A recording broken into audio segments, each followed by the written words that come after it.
భగవద్బంధువులందరకు హృదయపూర్వక నమస్కారాలు. ఓం శ్రీ రామచంద్ర పరబ్రహ్మణే నమః. ఆపదామపహర్తారం దాతారం సర్వసంపదాం లోకాభిరామం శ్రీరామం భూయో భూయో నమామ్యహం. ఓం శ్రీ రామచంద్ర పరబ్రహ్మణే నమః.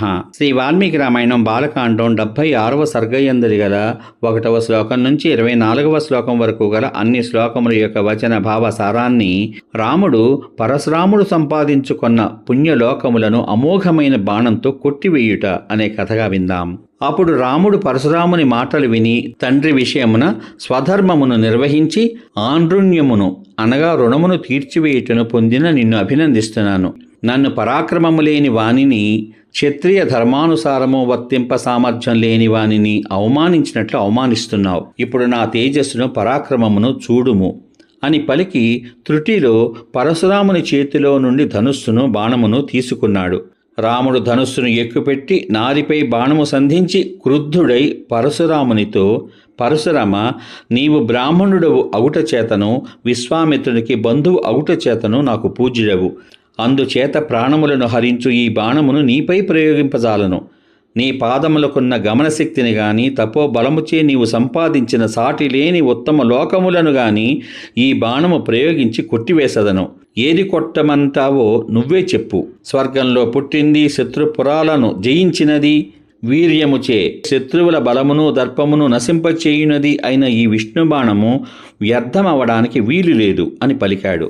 శ్రేష్టమైన విష్ణు ధనుస్సును ధరించిన రాముని చూచుటకై బ్రహ్మాది దేవతలు, ఋషులు గుంపులు గుంపులుగా అక్కడికి వచ్చారు. గంధర్వులు, అప్సరసలు, సిద్ధులు, చారణులు, కిన్నరులు, యక్షులు, రాక్షసులు, నాగులు కూడా ఆ అద్భుతాన్ని చూడ్డానికి వచ్చారు.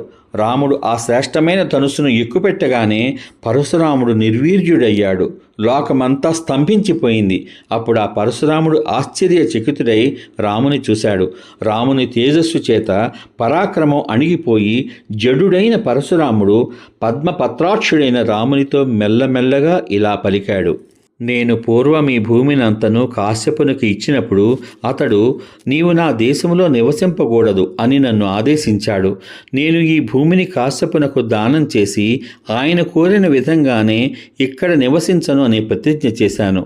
గురువైన ఆ కాశ్యపుని మాటను అనుసరించి నేను రాత్రి ఈ భూమిపై నివసించను. కావున రామ, నీవు నా గమనశక్తిని కొట్టవద్దు. నేను వెంటనే మనోవేగంతో మహేంద్ర పర్వతానికి వెళ్ళిపోతాను. నేను తపస్సు చేత జయించిన ఉత్తమ లోకాలను ఈ బాణం చేత కొట్టు. కాల విలంబము చేయవద్దు. ఈ ధనుస్సును ఎక్కుపెట్టుట వలన నీవు సురేశ్వరుడును, నాశరహితుడును, మధు సంహారియును అగు మహావిష్ణువే అని గ్రహించాను. ఓ శత్రు వినాశక, నీకు క్షేమమగుగాక. నీవు చేయి పనులు సాటిలేనివి. యుద్ధంలో నిన్ను ఎదురించేవాడు ఎవ్వడూ లేడు. అట్టి నిన్ను దేవతలందరూ వచ్చి చూస్తున్నారు. నేను ముల్లోకములకును ప్రభువైన నీ చేతిలో పరాజితుడనయ్యాను. అందుచేత నాకు సిగ్గుపడవలసిన పని లేదు.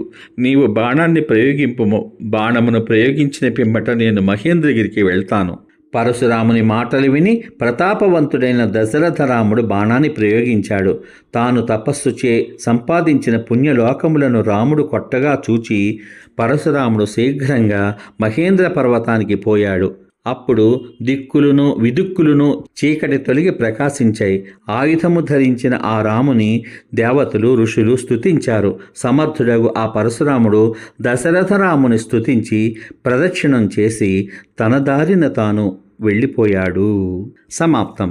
ఇంతవరకు మీరు శ్రీ వాల్మీకి రామాయణం బాలకాండం 76వ సర్గయందలి గల 1వ శ్లోకం నుండి 24వ శ్లోకం వరకు గల అన్ని శ్లోకముల యొక్క వచన భావసారాన్ని రాముడు పరశురాముడు సంపాదించుకొనిన పుణ్యలోకములను అమోఘమైన బాణముతో కొట్టివేయుట అనే కథగా విన్నారు. రేపటి భాగంలో బాలకాండంలోని చిట్ట చివరి సర్గయైన 77వ సర్గయందలి గల 1వ శ్లోకం నుంచి 32వ శ్లోకం వరకు గల అన్ని శ్లోకముల యొక్క వచన భావసారాన్ని సీతారాముల ప్రేమాతిశయ వర్ణనము అనే కథగా విందాం.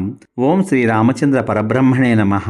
శ్రీరామ రామ రామేతి రమే రామే మనోరమే సహస్రనామ తత్తుల్యం రామనామవరాననే. ఓం శ్రీ రామచంద్ర పరబ్రహ్మణే నమః. సర్వే జనా సుఖినో భవంతు. శుభమస్తు. స్వస్తి.